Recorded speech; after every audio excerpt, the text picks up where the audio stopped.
பிரபல தாதா மயிலாப்பூர் சிவகுமாரை கொலை செய்த வழக்கில் தலைமறைவாக இருந்து வந்த ரவுடி அழகு ராஜாவை தீவிர குற்றத்தடுப்பு பிரிவு போலீசார் கைது செய்தனர். கூடுதல் தகவலை செய்தியாளர் சரவணன் வழங்க கேட்கலாம். வணக்கம் சரவணன், தகவலை பதிவு பண்ணலாம். மயிலாப்பூர் பகுதியைச் சேர்ந்த பிரபல தாதா சிவகுமார் கடந்த ஆண்டு மார்ச் மாதம் சென்னை மேற்கு மாம்பலத்தில் வைத்து வெட்டி படுகொலை செய்யப்பட்டார். இந்த கொலை சம்பவத்துல மூளையாக செயல்பட்டது இந்த நபர் அழகுராஜா என்பது தெரிய வந்தது. இதுல ஒரு கூலிப்படையினர் சேர்ந்துதான் சிவகுமாரை கொலை செய்திருந்தார்கள்.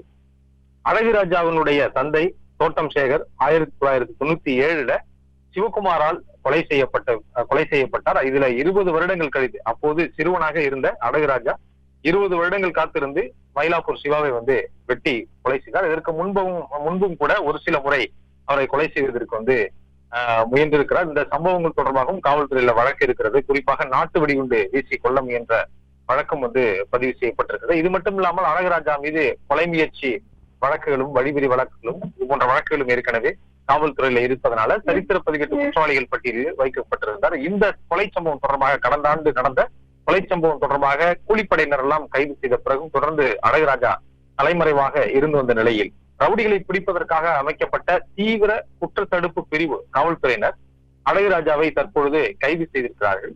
தொடர்ந்து இவருடைய கூட்டாளிகள் குறித்து விசாரணை நடத்தி வருவதாக தெரிவித்துள்ளனர்.